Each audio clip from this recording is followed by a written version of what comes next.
signs of endings all around us. Darkness, death, and winter days shroud our lives in fear and sadness, numbing mouths that long to praise. Come, O Christ, and dwell among us. Hear our cries. Come, set us free. Give us hope and faith and gladness. Show us what there yet can be. Today we once again begin something new together. We enter together into the new year of the church. We enter into Advent, not by singing "It's beginning to look a lot like Christmas," as you may hear in the shopping malls and secular cathedrals of the world. No, we sing today of darkness, death, and the passing away of the world as we know it. We focus on these themes as the very days themselves grow shorter and darker and colder. We focus on these themes in Advent because it is the season of anticipation. It is the season in which we ponder that which is ready to be born into the world that will bring change and transformation.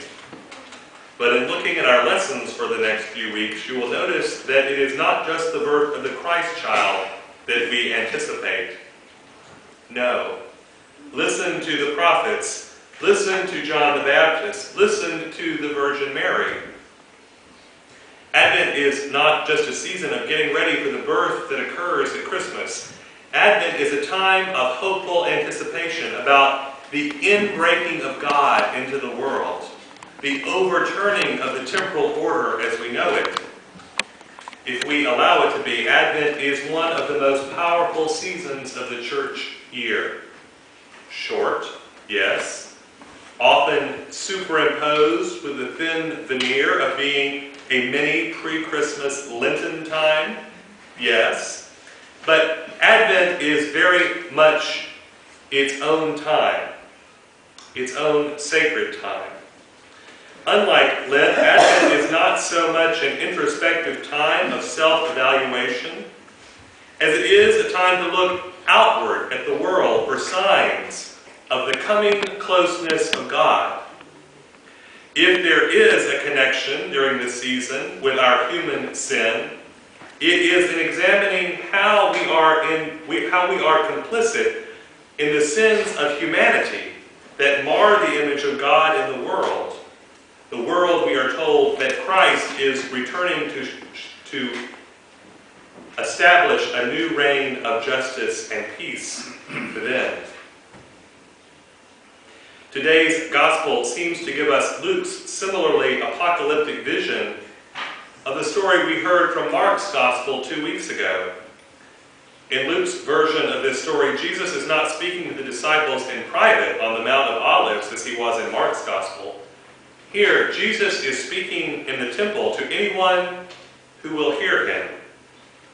And at first, his message sounds ominous.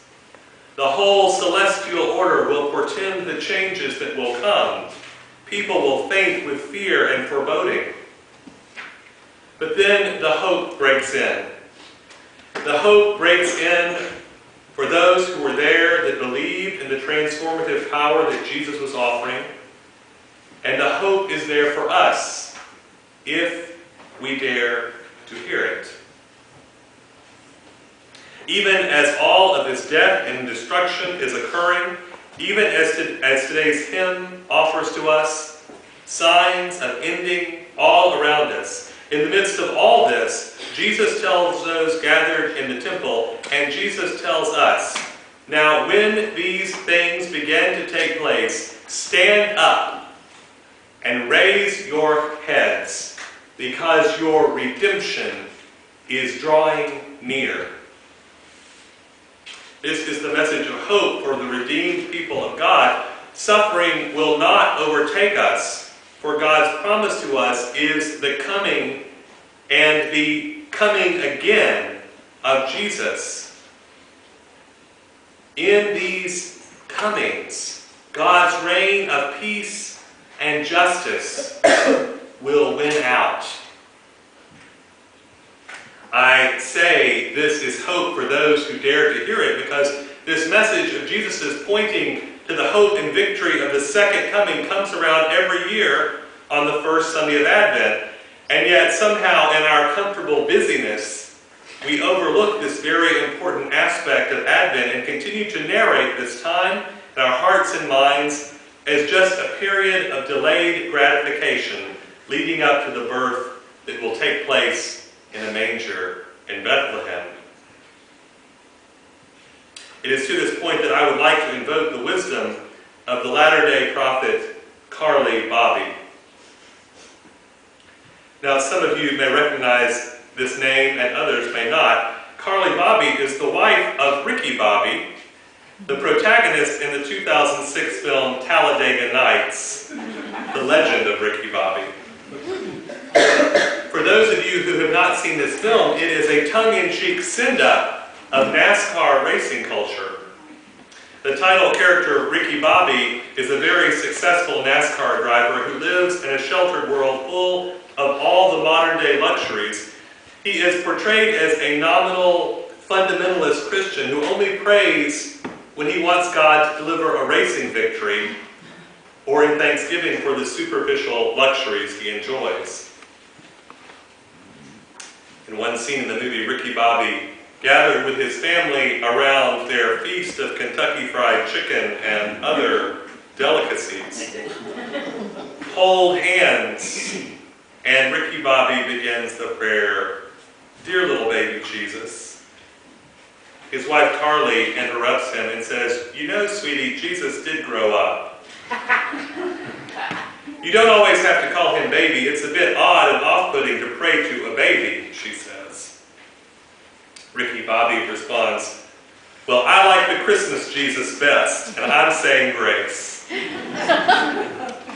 He later continues his prayer, "Dear 8-pound, 6-ounce newborn infant Jesus, don't even know a word yet, just a little infant and so cuddly, but still omnipotent."